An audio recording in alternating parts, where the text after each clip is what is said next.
Hello there. Hi, my name is Apollo.jpg and welcome to the second video in Spider Month. Today's not a Sinister Six origin, but that's going to be for next week. Today we're going to be taking a look at a list of my top 10 Spider-Men. This video is actually a suggestion from two of my friends, so thank you for suggesting it. We're going to start at number 10, go all the way down to 1, and before we hit 1, we're going to get some honorable mentions. Number 10 on our list, we have Aaron Eichmann. I just really like the idea of Aaron Eichmann here. He first appeared in Edge of the Spider-Verse number 3, and then he disappeared in Edge of the Spider-Verse number 3. Aaron Eichmann is famous for the spider armor, which you can see in Spider-Man PS4, and you can see in the comic books, obviously. I really only picked this guy because his armor is super cool, and I kind of like his story a little bit. But other than that, that's number 10. Number 9, we have Dr. Otto Octavius. Now to non-comic book readers, that sounds kinda insane as he is Doc Ock. But there is an entire arc in the Spider-Man comics called the Superior Arc. This is where Doc Ock takes over Peter Parker's body. I know it's weird. And now he is Peter Parker, effectively. He takes up the mantle of Spider-Man and calls himself the Superior Spider-Man. Some really good comics there, and I'm not going to spoil too much there. But you should definitely go check them out. They're a must-read in my opinion. Number 8, personal favorite of mine, Ben Reilly. Now Ben Reilly was originally created for the Clone Saga as another clone of Peter Parker, and that kind of whole storyline gets really, really weird, and it's one of the most controversial stories in all of comics, I think. I just really like the character. He later goes on to become Scarlet Spider, and he's just a really neat guy. You should definitely go check out the Clone Saga comics, and really anything else with Ben Reilly in it. He's a really cool Spider-Man. Number 8 is another personal favorite of mine, Takiyah Yamashira. The emissary of hell, Takiyah Yamashira, is effectively a man given spider powers. He's got like a nice bracelet. He's got a mech named Leopardon, and he's basically the Power Ranger Spider-Man. It's super cool. Not gonna spoil too much for you, because I do suggest you check out a lot of stuff to do with Takiyah. He appeared in a Spider-Verse comic, and it's rumored that he's gonna appear in Across the Spider-Verse Part 1 as one of the main characters in the cast. And a little theme with the Spider-Verse here, number 6 is Gwendolyn Stacy, otherwise known as Gwen Stacy, Spider-Gwen, or Ghost Spider. Gwen Stacy's just really cool. It's a neat idea. I do think Gwen Stacy is overused in comic books a lot with characters like Gwenpool and a few other ones. But I think she works perfectly as a Spider-Man character, and being given the Ghost Spider mantle just works really well. Number 5 on our list is Miles Morales. Miles Morales is an absolutely wonderful character. I absolutely love his story in the comics, I love his story in the movie, I love his story in the games, and all around, Miles is just cool. Definitely check out a lot of his stuff, and don't miss out on it. It's honestly some of the coolest Spider-Man stories I've read, or even watched. At number 4, we have Peter Parker from Earth 199999, otherwise known as the Marvel Cinematic Universe. Tom Holland's Spider-Man is an absolutely wonderful character.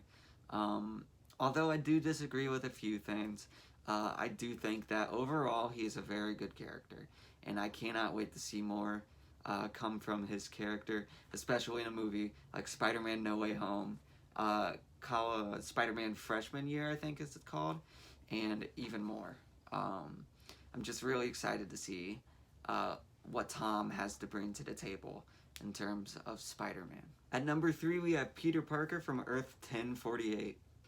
This Earth is the Spider-Man PS4 universe, and I really, really, really, really, really love this Spider-Man. I love him so much, and I think he is one of the best adaptations of Spider-Man ever. I'm going to hopefully do a playthrough of the entirety of Spider-Man once I platinum the normal campaign on my own, so we can play that here on the channel and you guys can enjoy it. I'm not going to say too much, and I'm not going to spoil too much about his story, but he's very cool. I love a lot of the things they did with this character. and just a lot of the things they did in that universe in particular. I'm gonna say it's very cool, but for good reason, because it is. We'll just move on to the next Spider-Man, because I have a lot more to say about the next two and our honorable mentions. Number 2, we have Spider-Man from 120703, otherwise known as Andrew Garfield's portrayal of Peter Parker. I really, really love the Amazing Spider-Man Peter Parker so much. Amazing Spider-Man 2, absolutely wonderful movie. Amazing Spider-Man 1, even, I think those two movies are the cream of the crop when it comes to Spider-Man reboots. They're just, they're amazing. They're just the best. They're the best. That being said, I'm not going to spoil too much, and hopefully we can talk about those movies in another day. We're on to our honorable mentions. The honorable mentions in this is basically just some of the joke characters that I wanted to put in. And you'll see why in a second, but we'll start with our only serious honorable mention, Miguel O'Hara, Spider-Man 2099.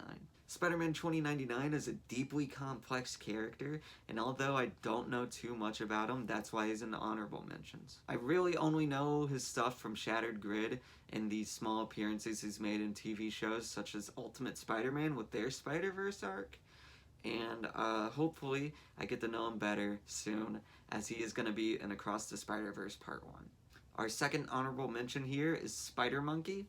I just think he's super cool. He's a monkey and he's a Spider-Man.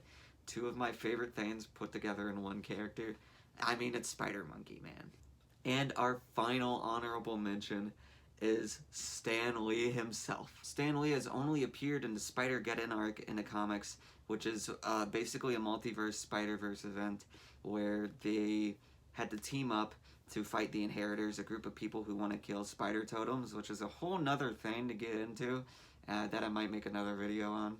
Stan Lee was recruited into the Spider Army in Spider-Geddon number 5, and we haven't seen him since, but I do sort of hope we get at least a one-shot for Stan Lee Spider-Man. And number 1, the last, but certainly definitely not the least, we have Earth 96283's Peter Parker, otherwise known as Tobey Maguire. This Spider-Man, to me, is the perfect encapsulation of Spider-Man. I grew up on this Spider-Man. It's what the mask is it's sort of based on. I have a figure over there and just a picture of Tobey on my wall. His Spider-Man, but beyond, you know what I mean. This Peter Parker is insanely important to me. It's the Peter Parker I grew up on, and I just love this Peter. I think he's perfect. He has struggles and real issues that humans have, sort of like Stan Lee and Steve Ditko wanted in Spider-Man. I think he's a perfect adaptation of the character from the comics, and he's a really human character in these movies, and I appreciate it. I hope you enjoyed this video. I definitely enjoyed looking at a ton of different Spider-Men and putting them all on a list.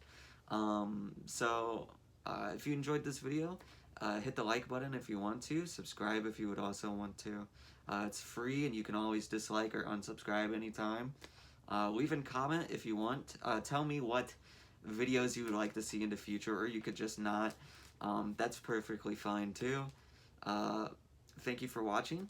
I hope you enjoyed this video in Spider Month.